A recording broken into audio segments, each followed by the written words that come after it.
She's advised mineral rights lawyers and has trained mineral rights specialists in large and small companies. She's a graduate, a geology graduate, that is, from Wits University, and she's currently studying towards a higher certificate in law. I know Nolene, who's the VP for meetings and is on the call, is someone who's gone grey using SAMRAD. So she's definitely particularly looking forward to this talk. With that, we'll hand over to Kahmani, who'll be talking to us this afternoon on mineral rights and the geologist. Thank you. Thanks, Sifiso. Hi, everyone. I'm Kahmani from EcoPartners. So today my talk is on mineral rights and the geologist. This topic, the reason for this topic is that, when you have a geology deposit, it only becomes an economic deposit with a right, a mining right or a prospecting right. And the marriage between these two is very closely related. So you must understand the geology to get a mining right, and you must understand the concepts of mining rights or prospecting rights to explain to your geologist of what you need. So my aim of this presentation is to almost give you a broad overview of the mineral application process, the factors affecting your application from the planning stage until your granting stage, and how to build a bulletproof application. So I hope I'll get those points across in this presentation. The first aspect of a mineral right. A mineral right is a combination of different categories or different subjects that come together. Your first aspect is a geology, which without a sound geological deposit, you will not have a mining or prospecting right.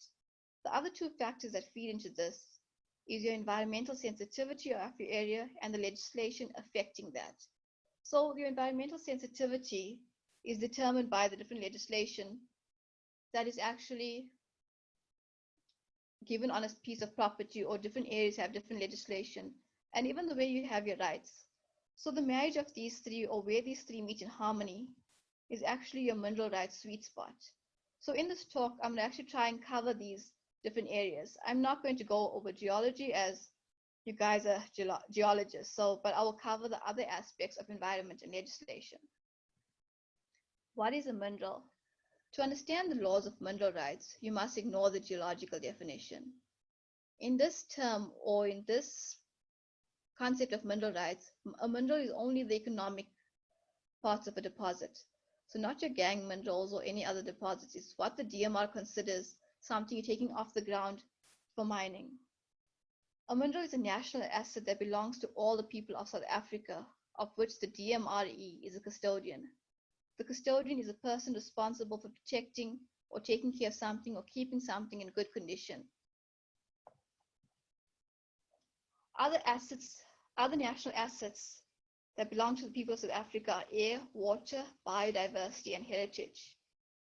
A company needs permission to access our assets, including mineral rights to be removed, the air it may disturb, the water that it may use, and the biodiversity that could be disturbed, and the heritage that may be affected by your rights.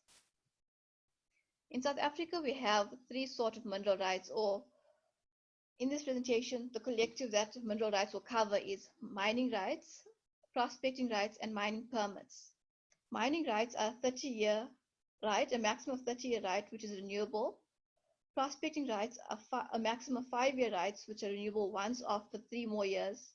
And a mining permit is a 2-year right, which is renewable for three times for 1-year periods. A mining permit is a limited right, as it cannot cover more than 5 hectares. Our mineral authorizations in South Africa are coupled authorizations. So every prospecting right, mining right, and mining permit will be covered by an environmental authorization. Environmental authorizations can then also cover, depending on what you disturb or what you require, a water use license, an air emission license, or a waste management license. Heritage is a very important aspect in rights. Even though it's not a license you require, but permission from the South African Heritage Resource Agency, all rights need to have a heritage study done in order to go forward. The laws impacting mining or prospecting. There are different laws that interlink to each other to govern the different aspects of mining and the other national assets that mining does impact on. The first one is MPRDA, the Mineral and Petroleum Resources Development Act, of which the DMRE, or the Department of Mineral Resource and Energy, is the custodian or the competent authority for applications. NEMA, the National Environmental Management Act, of which the Department of Environment, Forestry and Fisheries is the competent authority, but for mining-related purposes or prospecting-related purposes, the DMRE is the competent authority. The Protected Areas Act, of which the Department of Environment, Forestry and Fisheries is the competent authority, the National Water Act, of which the Department of Water and Sanitation is the competent authority, and your Heritage Resources Act, of which SARA, South African Heritage Resource Agency, is a competent authority. These are some of the acts that impact mining and prospecting. So you need to cover the areas that these acts govern in order to have a successful right. And this is the legislation part in your triangle diagram of getting your application sweet spot. The geologist's role in mineral rights. For a prospecting right, a geology map is needed at the beginning of an application phase. All applications must have a geology map. This is like your motivation of why you should prospect at a certain area. Accompanied with this is your prospecting work program. In your prospecting work program, you will have your details of how you would prospect for this specific mineral, being your field mapping, identifying your ore bodies, and you even need to detail how you will physically assess the ore body, in which your drilling and trenching comes in. And this is where there's a big aspect of big sort of fight between geologists and the people doing the applications. Because theoretically, you cannot know where to drill without seeing the site. But this application is to go in before you see the site, and you should know what you're going to do and where you're going to do it. You need this drilling and trenching information to quantify your disturbance, because you have to quantify your disturbance to a monetary value of which you need to put down at your application phase before you even go forward. After having all this information and doing your physical prospecting, all this information then feeds into the planning of your mining phase, of which is covered in your mine works program. Another aspect that affects applications a lot is sensitive environments. Some of these environments don't allow for mining or prospecting, and some of these sensitive environments require additional studies or more detailed assessments before you even get your rights. Some of these areas are residential settlements, public roads, railways or cemeteries, land used for government or public purposes or reserved in terms of any other law, legally protected areas within 100 meters of a watercourse without a water use license, 500 meters of a wetland without a water use license. Heritage sites cannot be disturbed without prior approval from SARA, critical biodiversity areas, and also where the same mineral is granted. So even if you are the right holder, let's say for a prospecting right, and you want to apply for mining permit of a small area of prospecting right, you cannot apply over the same area, even though you have the right for the same mineral again. So some of these sensitive environments either will also have an additional buffer zone around them. So you cannot affect that actual sensitive area and a small area around them. Different sensitive areas have a different sort of buffer around them. Protected areas is one of the more important or bigger aspects that play a role in this mineral rights process. No new applications are allowed in a protected area. Some protected areas have buffers in the management plan. And according to Listing Notice 2, Listing Notice 3, all World Heritage Sites and national parks have a 10-kilometer buffer around it, and other protected areas have a 5-kilometer buffer around it. This is if the management plan does not specifically identify your buffer zone. The big Barberton World Heritage Site does not have a buffer around that area, and that's prescribed in its management plan.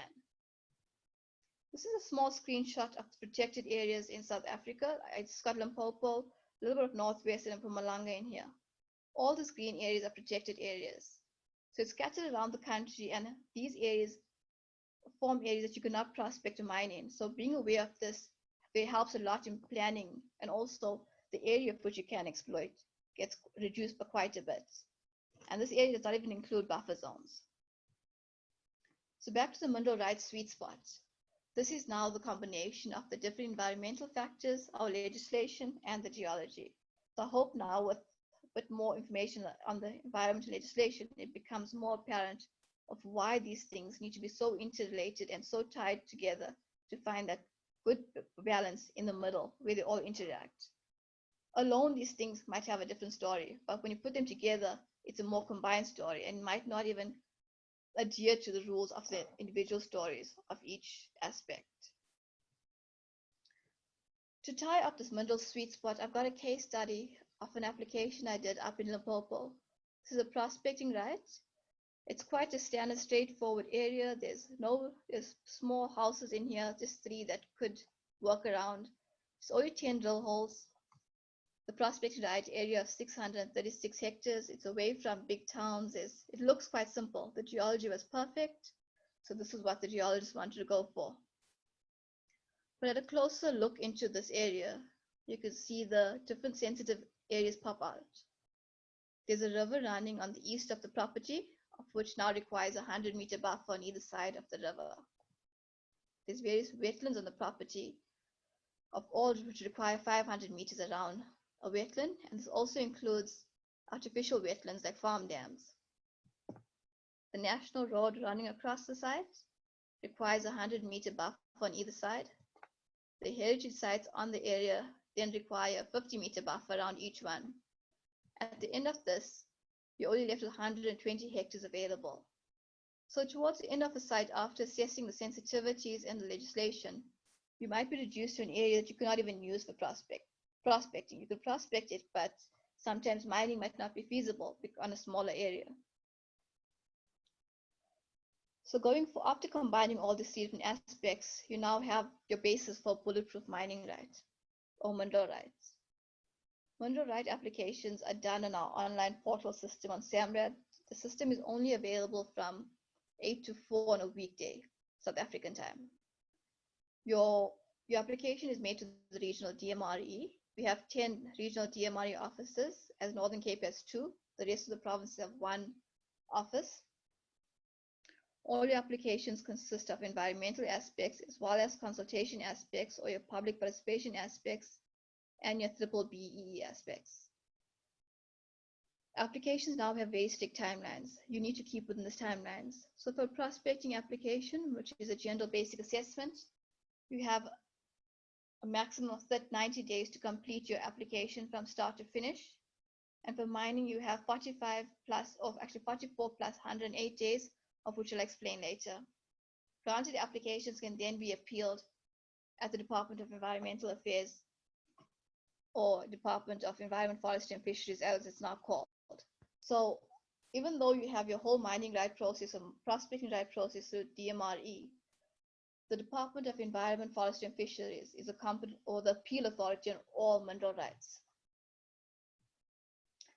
So the first part of logging your application is using the SAMRAD portal system. This is a landing page of SAMRAD. As you can see, it's just your username and password which you use. And at the bottom here, it's how to create your login. Creating a login just basically requires contact information. So that's a simple, straightforward process going in. Once you have your account, you can now start your application process. This is the home page of the SAMRAD system. You can see you've got home. You can update your profile on this page, the frequently asked questions, and contact information. On this, you can apply for mining rights, mining permits, prospecting rights, and land use management. All your new applications can be done here, and your requirement documents for applications can be found on here as well as the templates needed. So on SAMRAD, you can amend your applications for Section 11 amendment. A Section 11 amendment is a transfer of shares or transfer of ownership. You can do your renewals for your applications, except for mining permits, which is a letter to the department. And your Section 102 amendments. Section 102 amendments might be the ones more interesting for geologists. This is your Section 102 is where you can change your work programs, like your mine work programs, your prospecting work programs. You can add or subtract area to your rights, as well as add and subtract minerals to your rights. This is the second page. This is now loading your application or starting your application process. The SAMRAD application process is 9 steps, and all applications must be accompanied by environmental authorization application. This environmental authorization application is what triggers your time frames, your 90 days and your 44 plus 108 days, as I said earlier. So the next aspect is selecting your commodities on SAMRAD. As I said earlier as well, the mineral selection is different from a geologist term. These are your minerals as per SAMRAD. You've got asbestos, which according to law is illegal to mine now, clay, coal, diamond, dimension stone, ferrous and base metals, gemstones except diamonds. Under gemstones, you'll also find your gold ore, heavier minerals, industrial minerals, minerals is just gravel, petroleum and gas, platinum group metals, silica, and titanium. The next aspect of SAMRAD is the GIS tool or the GIS interface. Here, this part of the tool is where you do your land selection. So more than just apply and use other information you can get on SAMRAD, like the lighter green areas, it shows where your accepted applications are. The darker green or the mid green is where your issued applications are. And the beige sort of area is your open applications. Your info button helps you to see your areas under or what information is on your map. It usually show you what's in your legend, which is your protected areas, your farm portions, farm boundaries, your accepted applications, granted and issued applications, and the local and district municipalities. Another thing your info button helps you with is the what rights are granted on each property. So what commodities it's granted for, but not who has the rights. And the other aspects of what you can do here is upload your application by coordinates or by selecting a farm on the interactive map. You can also print these maps and keep them for your records. After submitting your application on your 9-step process and paying for your application, you now have to further do your other aspects or your reporting process for your application. As I said, your environmental authorization then triggers your different timelines of what you need to do. Your basic assessment process is needed for prospecting rights without bulk sampling and for mining permits. In the basic assessment process, you have 90 days to submit your final basic assessment report and EMPR after your date of application. Within this 90 days, you will need to fill out your draft report for 30 days comment period. This excludes your other consultation or public participation of notification and finding your landowners and neighbors. You then submit your report after 90 days, your final report, and then your competent authority then has 107 days to review this report and give you a decision. So this process in its entirety should be 197 days. This, however, does not always happen in that way. Once your application is granted, there's now a different system that falls under environmental affairs. You have to register all interested and affected parties that your environmental authorization has been granted, and then they have 20 days to submit an appeal against this application. When an appeal is submitted on your application, it suspends your entire authorization. So without your authorization, you will not get your prospecting right or your mining permit. Until that authorization appeal process is over and the decision has been upheld, you will not get your actual right to prospect or to mine. In terms of prospecting rights with bulk sampling and mining rights, you will then need a full impact assessment, your environmental impact assessment process. The first step is your scoping report. Your scoping report is due 44 days from your date of application. And in this 44 days, it still has to go out for public participation, which is a draft report of 30 days. The department then has 43 days to give you a decision on this final report. On acceptance, you have 106 days to now submit your final EIR and EMPR. This report as well needs to be out for another 30 days consultation or public participation. When submitting your final EIR, the department has 107 days to review this decision. On the granting of this EIR or your EIA now, the department, all interested and affected also have an appeal process period. It always has to go through that period. They then have 20 days to submit an appeal again if they wish to do so. The EIA process is usually 300 days from application to when your competent authority should give you a decision. And again, however, this does not always work on this time frame.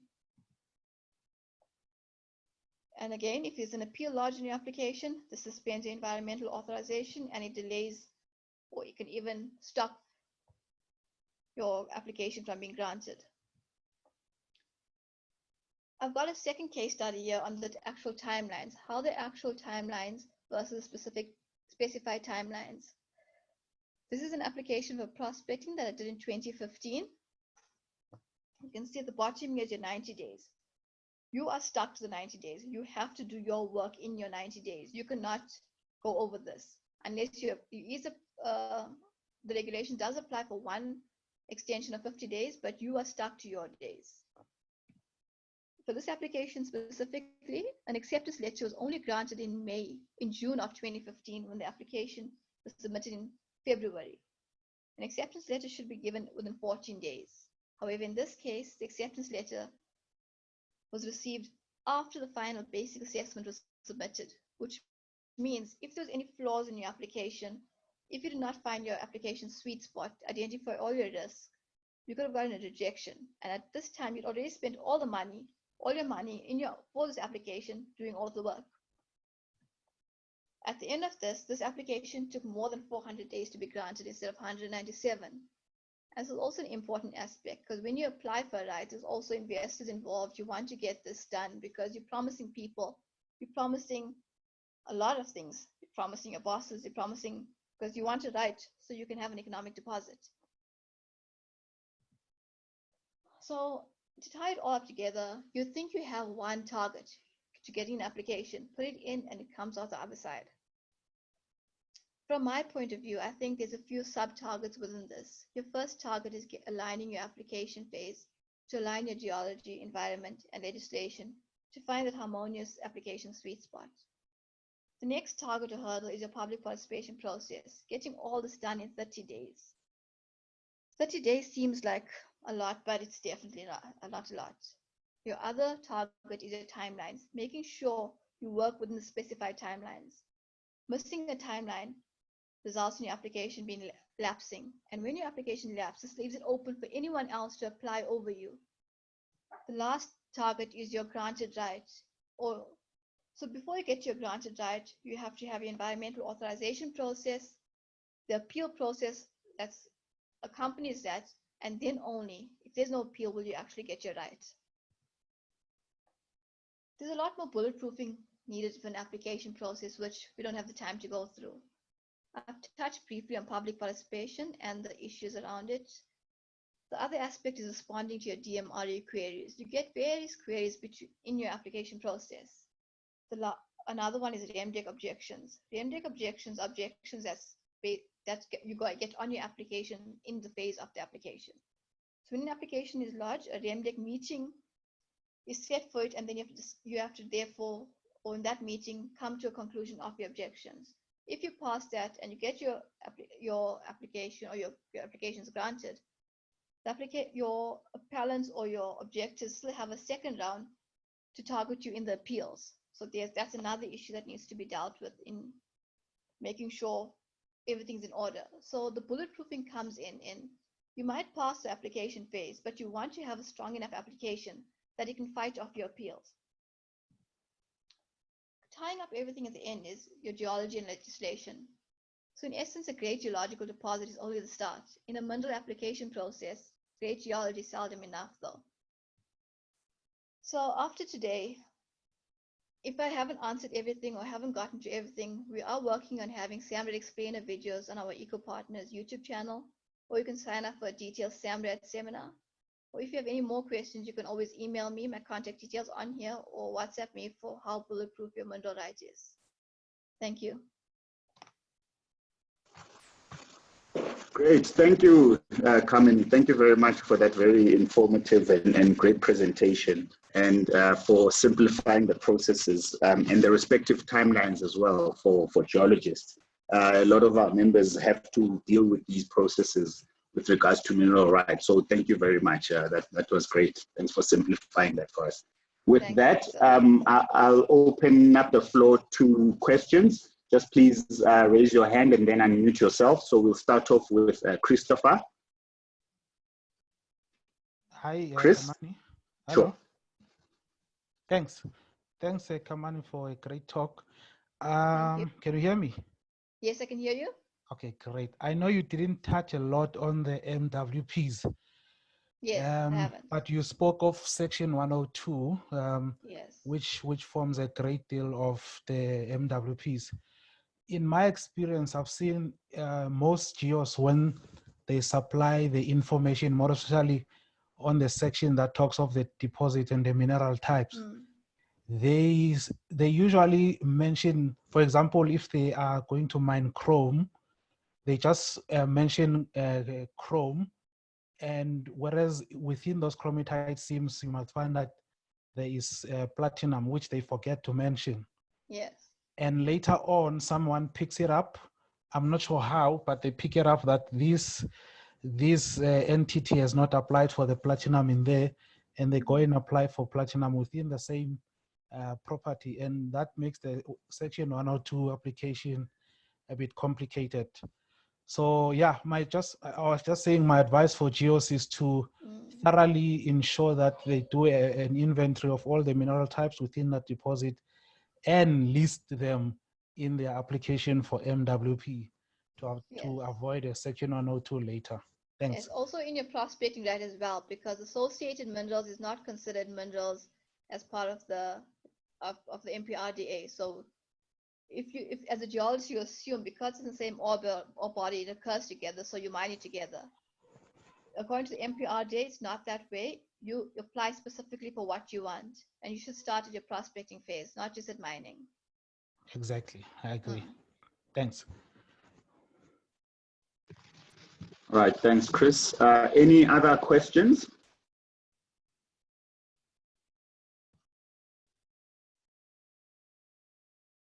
Okay, Nolene is, oh, okay, let's go to Mashudu. Please unmute your mic and you can pose your question. Thank you, Sfiso. Thank you for such a wonderful presentation. I just need to find out from your experience, what makes applications lapse? I know this time issue, but then in terms of finances, what is your experience when the mineral is there, the potential is there, but the issue is finances? What is your experience? What would you advise someone who you can see they've got the potential, they've got the energy, they've got their priorities right, and they've got the documentation right, but the issue is finances? What can you advise me on that one? Thank you. Finances are, I think finances are project specific. If you don't have the finances, you need to find the investor, and that's a totally different topic. I think it depends on who you are and what minerals you have and what backing you have. And the other aspect is your environmental provision or your quantum calculation. Before you even get to your right, or before it's granted, try and find investors who will help you with your financial provision. Because without that provision put up, your right will lapse, because it will be granted, but the time frame will start ticking away from the granting letter. So when you're in the application phase, before you get very far, try and find interest who will help you with the financial provision. And now financial provision doesn't have to be cash in the DMRE account. There's investment products, there's different ways. So try and find those things, because once you have the financial provision backing, it gives you the right, and then it allows you a chance of getting backing, financial backing, to go further on in your prospecting. But securing, and that's also why your sensitivity is so important, knowing where your least sensitive areas of prospecting. It lowers your risk, and it lowers your quantum calculation that you need to pay in. If you don't have the finance, rather go for a simpler prospecting work program and amend it when you've done your first stages of prospecting. Thank you. Thanks, Mashudu. On the chat, we've got a comment from Sean Murdoch, a suggestion. He suggests adding aggregate to most applications when considering open cast operations of bulk minerals. Thanks for that, Sean. Any other questions or queries? Nolene, you had your hand clap emojis, so I assume you feel a bit better about the SAMRED application system now. Thanks, I do. as well as the fact that I don't have to be doing it anymore. But thanks very much for a very interesting talk. Great, thank you. Any other questions? Last chance to ask a question. Vince, please unmute your mic. Hi there, Vincent here. I've got a question is, in the past, there was a trend where you would submit all your documentation and by pure chance, often somebody within the DMR, you'd find somebody had applied on the same day as you by pure chance. Are you still finding a bit of that, or has that now, sorry. No, we don't really find that anymore. I haven't seen that in a while, but what thing is, as said, is what we've seen now is, you've got your limited time frame. They wait for the time. A lot of issues come where the time frame lapses, and on the next day, someone submits an application. So I think that's happening more now than submitting on the same day. Because the online system, I think, because it lodges your time of what you apply for, it's more difficult to do the same day application thing. But then when your time frames lapse, and before you get an acceptance letter, thinking that you're waiting for that, so another application can go in. Okay, thanks. I've got one more other question, if I may ask, is I know of individuals that have maybe done applications for more than 100 prospecting rights. And I just wonder, how do they manage those prospecting rights? More than 100. A lot of people just apply for rights thinking they can get an investor to invest in, or they just apply for rights to sell it off to other people. So a lot of times it depends who it is who have these many rights. Those rights end up lapsing and nothing happens with it. You've also seen that happen. So you just basically, it hogs up the system. So nothing actually comes off it. And there's not much of a system where they actually go and see if things are happening on these rights. That happens very slowly if it does.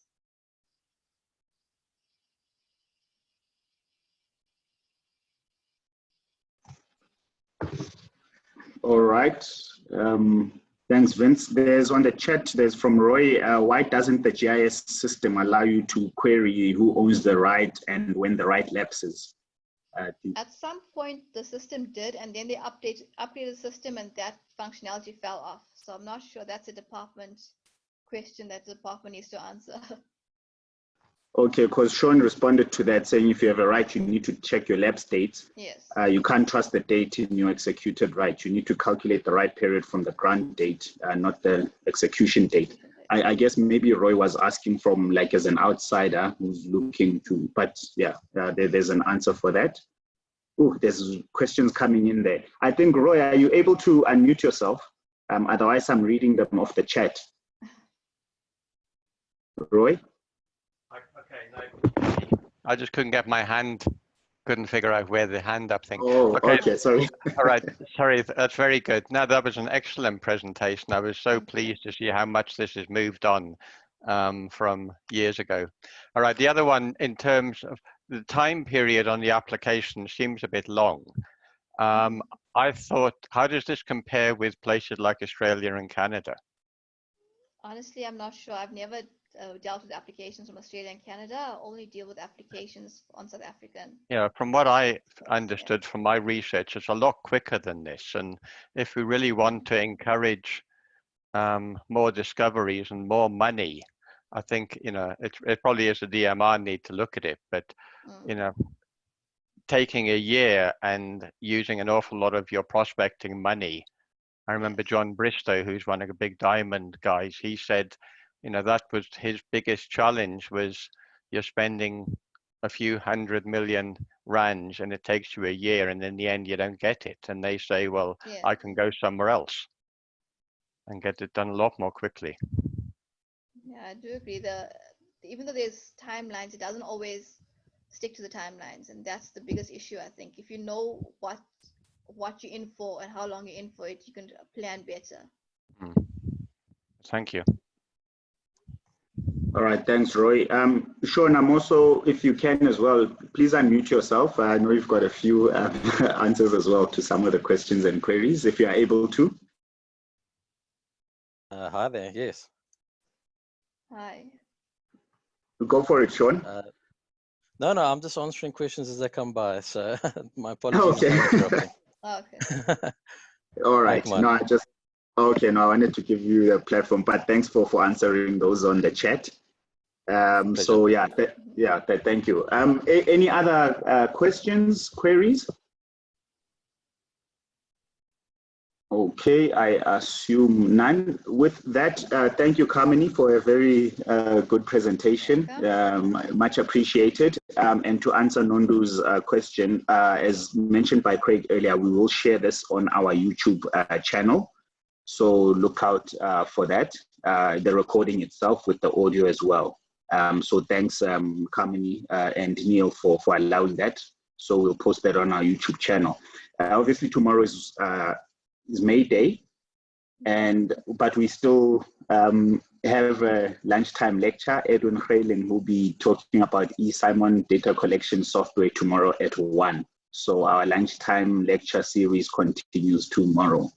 So with that, thank you again, Kahmani, and thank you everyone for attending, and please have a restful May Day, Workers' Day, even though a lot of you will be working, but yeah, take it easy nonetheless. And with the level 4 for the lockdown, let's see what happens. Thank you again for attending, and take care. Thanks. Thank you.